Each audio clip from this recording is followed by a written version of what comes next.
কংগ্ৰেছৰ সাংসদ শশী থাৰুৰে এৰিব নেকি কংগ্ৰেছ দল যদিহে কংগ্ৰেছ দল এৰে শশী থাৰুৰে তেতিয়া কোনটো ৰাজনৈতিক দল যোগদান কৰিব নে আন কিবা কৰিব নমস্কাৰ প্ৰিয় দৰ্শক সকলোকে স্বাগতম জনাইছো মই পাৰ্থ প্ৰিয় দৰ্শক এই বাতৰি শিৰোনাম দখল কৰিছে শশী থাৰুৰে এটা ইন্টাৰভিউত কেতবোৰ কথা কৈছে যিবোৰ কথাই বা যিবোৰ মন্তব্য এক ইংগিত বহন কৰিছে তেওঁ কংগ্ৰেছ দল ত্যাগ কৰাৰ বা কংগ্ৰেছ দলৰ প্ৰতি খুবিত হোৱা বা কংগ্ৰেছ নেতৃত্বৰ প্ৰতি খুবিত হোৱাৰ এক ইংগিত তেওঁ দিব বিচাৰিছে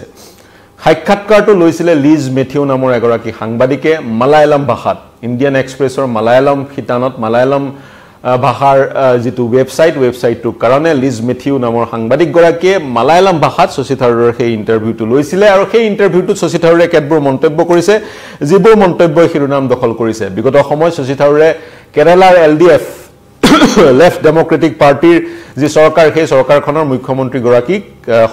সমৰ্থন নহয় প্ৰশংসা কৰিছিলে মুখ্যমন্ত্ৰী গৰাকীৰ কেতবোৰ পদক্ষেপত প্ৰশংসা কৰিছিল আৰু অতি সম্প্ৰতি ভাৰতৰ প্ৰধানমন্ত্ৰী নৰেন্দ্ৰ মোদী মাৰ্কিন যুক্তৰাষ্ট্ৰ গৈছিল আৰু মাৰ্কিন যুক্তৰাষ্ট্ৰত তেওঁ যিবোৰ পদক্ষেপ বা ঘোষণা কৰিছিল সেই ঘোষণাসমূহৰ সন্দৰ্ভত মন্তব্য কৰিবলৈ গৈ থাৰুৰে প্ৰধানমন্ত্ৰীক এক প্ৰকাৰ প্ৰশংসা কৰিছিল আৰু তেতিয়াই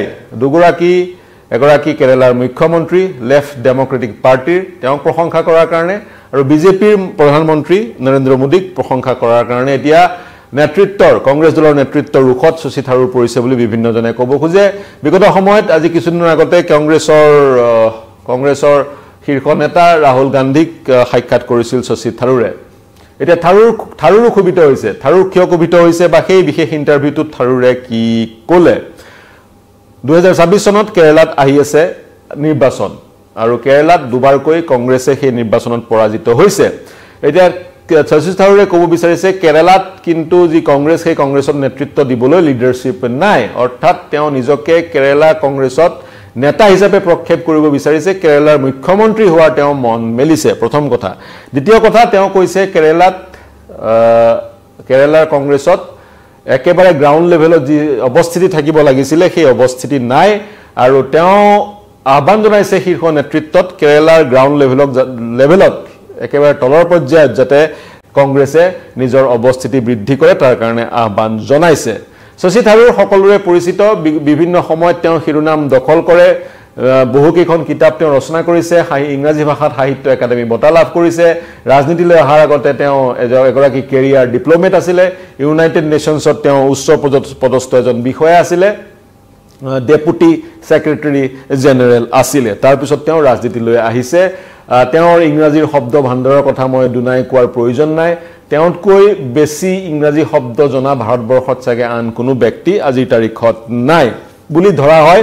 বা আপাত দৃষ্টিত তেনেকুৱা পৰিলক্ষিত হয় এতিয়া তেওঁ যেতিয়া সাংবাদিক গৰাকীয়ে সুধিলে দলৰ ঊৰ্ধত গৈ বা দলে ভাল নোপোৱা এক বিষয়ত কিয় শশী থাৰুৰে মন্তব্য কৰে তে শশী থাৰুৰে ক'লে তেওঁ 4বাৰকৈ তিৰুৱনন্তপুৰমৰ পৰা জয়ী হৈ আহিছে আৰু তেওঁ তিৰুৱনন্তপুৰমৰ পৰা কংগ্ৰেছৰ ভোট বেংকত কেৱল কংগ্ৰেছৰ ভোট বেংক লাভ কৰি জয়ী হোৱা নাই বিয়ণ্ড কংগ্ৰেছৰ যি পাৰ্মানেণ্ট ভোট বেংক তাৰ বাহিৰতো বহু লোকে তেওঁক ভোট দিছে আৰু তেওঁক নিৰ্বাচিত কৰিছে তিৰুৱনন্তপুৰমৰ ৰাইজে তেওঁ যি ধৰণে বিহেভ কৰে যি ধৰণে আচৰণ কৰে যি ধৰণে কথা কয় সেই ধৰণে কথা কৈ থাকিবলৈ তেওঁ কৈছে তেওঁক তিৰুৱনন্তপুৰমৰ ৰাইজে 4বাৰৰ কাৰণে সাপোৰ্ট দিছে to protect his right to express his views independently অনায়াসে স্বতন্ত্ৰভাৱে যাতে তেওঁৰ নিজৰ যি অভিব্যক্তি সেই অভিব্যক্তি প্ৰকাশ কৰাৰ অধিকাৰ সুনিশ্চিত কৰিব পাৰে সেই কাৰণে তিৰুৱনন্তপুৰমৰ ৰাইজে তেওঁক 4বাৰকৈ জয়ী কৰি আহিছে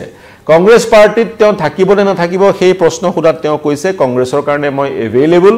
আৰু কংগ্ৰেছে যদি মোৰ সেৱা মোৰ সাৰ্ভিস ল'ব নিবিচাৰে তেতিয়া মোৰ আৰু বহু অপচন আছে এতিয়া অপচন কি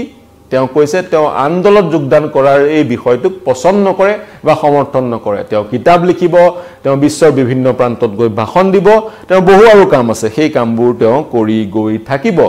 গতিকে আন্দোলনত যোগদান নকৰো বুলি কৈছে কিন্তু তাৰ লগতে তেওঁ কৈছে যদিও বা তেওঁ আন্দোলনত যোগদান কৰাটো সমৰ্থন নকৰে কিন্তু আজিৰ তাৰিখত প্ৰতিজন ব্যক্তিয়ে এটা ৰাজনৈতিক দল বিচাৰে যেটো দলে তেওঁক বেক কৰিবলৈ বা সমৰ্থন কৰিবলৈ এটা ৰাজনৈতিক দল বিচাৰে গতিকে যিহেতু তেওঁ এলডিএফক সমৰ্থন কৰিছে ক্ষমা কৰিব প্ৰশংসা কৰিছে এলডিএফৰ নেতৃত্বক আৰু বিজেপিৰ নেতৃত্বক গতিকে তেওঁৰ সন্মুখত দুটাই অপচন খোলা আছে এটা ৰাজনৈতিক ব্যক্তি হিচাপে যদি তেওঁক আমি পৰ্যালোচনা কৰো এটা লেফট পাৰ্টি আৰু এটা ৰাইট উইং পাৰ্টি বিজেপি এতিয়া কোনটোলৈ তেওঁ যায় সময়ত গম পোৱা যাব নে যায় নে নাযায় সময়ত গম পোৱা যাব এতিয়া অনেক প্ৰাসংগিক প্ৰশ্ন 2024ত কংগ্ৰেছে লোকসভা নিৰ্বাচনত ভাল ফলাফল প্ৰদৰ্শন কৰাৰ পিছতে এখনকৈ বিধানসভা নিৰ্বাচনত কিয় কংগ্ৰেছ পৰাজিত হৈছে তেতিয়া শশী থাৰুৰে কৈছে কংগ্ৰেছে কেতিয়াও নিজৰ ভোট বেংকৰ যোগেদি চৰকাৰ গঠন কৰিব নোৱাৰে ৰাজ্যতে হোক বা নেশ্যনেলি হোক তেওঁ উদাহৰণ দিছে কংগ্ৰেছে এবাৰ 19-20% ভোট পাইছে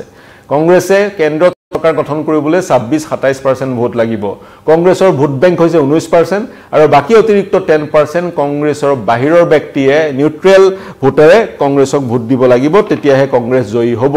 আৰু কংগ্ৰেছৰ বাহিৰৰ ব্যক্তিয়ে কংগ্ৰেছক ভোট দিবলৈ হলে কংগ্ৰেছে শশী থাৰুৰৰ নিচিনা আচৰণ কৰিব লাগিব কাৰণ শশী থাৰুৰ তিৰুৱনন্তপুৰমত কংগ্ৰেছৰ ভোট বেংকৰ যোগেদি জয়ী হৈ নাহে কেৱল তেওঁলোকে ভোট দিয়ে অতিৰিক্ত ভোট তেওঁ অকংগ্ৰেছী লোকৰ পৰাই পায় হেয়া তেওঁ যি ধৰণে নিজকে পোৰ্ট্ৰে কৰে পাব্লিকত তাৰ যোগেদি তেওঁ লাভ কৰে বুলি তেওঁ ক'ব বিচাৰিছে তেওঁ লগতে কৈছে তেওঁ ইউনাইটেড নেশ্যনছত ইমান ধুনীয়া সুন্দৰ চাকৰি কৰি আছিলে সেই চাকৰি তেওঁ কৰি থাকিব পাৰিলে হয় তেওঁ সোনিয়া গান্ধী আৰু মনমোহন সিঙে ভাৰতবৰ্ষৰ ৰাজনীতিত যোগদান কৰিবলৈ কংগ্ৰেছ দলত যোগদান কৰিবলৈ আহ্বান জনোৱাৰ কাৰণে তেওঁ সেই চাকৰি এৰি আহিলে আৰু তেওঁ সেই কাৰণে ভাৰতীয় ৰাজনীতিত কংগ্ৰেছ দলত তেওঁ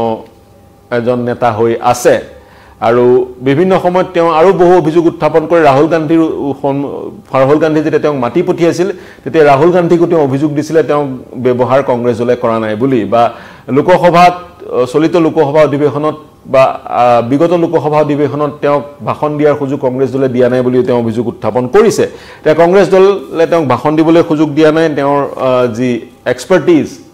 তেওঁ অভিজ্ঞতা তেওঁৰ পাৰদৰ্শিতা কংগ্ৰেছ দলে ব্যৱহাৰ কৰা নাই তাৰ কাৰণে ক্ষুভিত শশী থাৰুৰ আৰু তেওঁ লগতে কৈছে তেওঁ আন গতানুগতিক ৰাজনীতিকৰ দৰে চিন্তা নকৰে তেওঁ আন গতানুগতিক ৰাজনীতিকৰ পৰা পৃথক সেই কাৰণে তেওঁ কোনোবা এখন চৰকাৰ সেইখন কংগ্ৰেছৰ চৰকাৰ নহলেও সেইখন চৰকাৰ যদি ভাল কাম কৰিছে তেওঁ প্ৰশংসা কৰে যদি বেয়া কাম কৰিছে ক্ৰিটিসাইজ কৰে তেওঁ ৰাজনীতিকৰ দৰে চিন্তা নকৰে আৰু আন পলিটিচিয়ানেও সেই ধৰণে চিন্তা কৰিব নালাগে সাংবাদিকে প্ৰশ্ন কৰিছিল তেওঁ মল্লিকাৰ্জুনৰ সন্মুখত প্ৰতিদ্বন্দ্বিতা আগবঢ়োৱাৰ কাৰণে কংগ্ৰেছৰ প্ৰেসিডেন্টৰ নিৰ্বাচনত কংগ্ৰেছ নেতৃত্বই তেওঁক নেতৃত্বৰ তেওঁৰ ৰুখত পৰিছে নেকি তেওঁ ক'লে হেয়া হ'ব নোৱাৰে কাৰণ সেই নিৰ্বাচনৰ পিছত মল্লিকাৰ্জুন খাৰগে সভাপতি হ'ল তাৰ পিছত তেওঁক সিডব্লিউচিৰ সদস্য হিচাপে মনোনীত কৰা হৈছিল গতিকে সেই গ্ৰেচিয়াছলি সেই কাম কৰা হৈছিল গতিকে সেই কথা তেওঁ মানি নলয় কিন্তু তেওঁ কৈছে তেওঁ যদিও কংগ্ৰেছ দলৰ কাৰণে available he was not being used his service was not being used যদি কংগ্ৰেছে তেওঁৰ সেই পাৰদৰ্শিতা বা যোগ্যতা ব্যৱহাৰ কৰিব নিবিচাৰে তেওঁৰ হাতত আন অপচন আছে বুলি স্পষ্ট কৰি দিছে শশী থাৰুৰে এতিয়া কংগ্ৰেছ নেতৃত্বই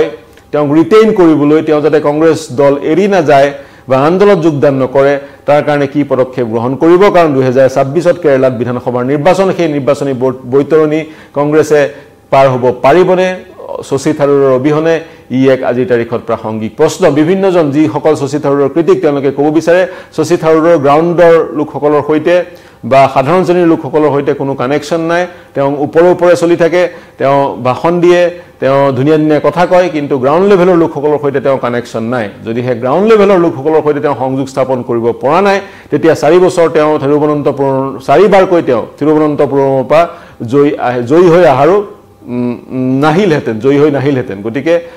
সকলো চাৰিজাৰি চাই কংগ্ৰেছ দলে কি সিদ্ধান্ত গ্ৰহণ কৰে সেই সময়ত গম পোৱা যাব যদিহে কংগ্ৰেছ দল এৰে তেওঁ কোনটো দলত যোগদান কৰিব সেয়াও লক্ষণীয় হ'ব সময়ত আমি গম পাম সমগ্ৰ বিষয়টো কেনেদৰে আগবাঢ়ে সময়ত গম পোৱা যাব আমি চুকা দৃষ্টি ৰাখিম প্ৰিয় দৰ্শক এই বিশ্লেষণ কেনে পালে জনাব আপোনালোকে কি ভাবে শশী থাৰুৰৰ যি কেৰিয়াৰ স্তব্ধ হৈ পৰিছে নেকি কংগ্ৰেছ দলত তেওঁৰ যি পাৰদৰ্শিতা তেওঁৰ পটুতা তেওঁৰ যি জ্ঞান সেই জ্ঞান কংগ্ৰেছ দলে ব্যৱহাৰ কৰিব পৰা নাই নেকি যদিহে তেওঁ কংগ্ৰেছ দল ত্যাগ কৰে তেওঁৰ কাৰণে কোনটো দল উপযুক্ত হ'ব বিজেপি নে আন কোনোবা দল আপুনি কি ভাবে বিজেপিয়ে তেওঁৰ সেই জ্ঞানৰ ভাণ্ডাৰ কেনেকৈ ব্যৱহাৰ কৰিব পাৰিব এনেবোৰ প্ৰাসংগিক প্ৰশ্ন বিচাৰিম উত্তৰ আপোনালোকৰ পৰা প্ৰত্যুত্তৰ বিচাৰিম আমাৰ বিশ্লেষণৰ মন্তব্য বিচাৰিম আহ্বান জনাম মন্তব্য দিবলৈ আমাৰ ইউটিউব চেনেল আৰু ফেচবুক পেজত প্ৰৱেশ কৰি কমেন্ট সেকশনত তাৰ সমান্তৰালকৈ শশী থাৰুৰে অনাগত সময়ত কি পদক্ষেপ লয় তাৰ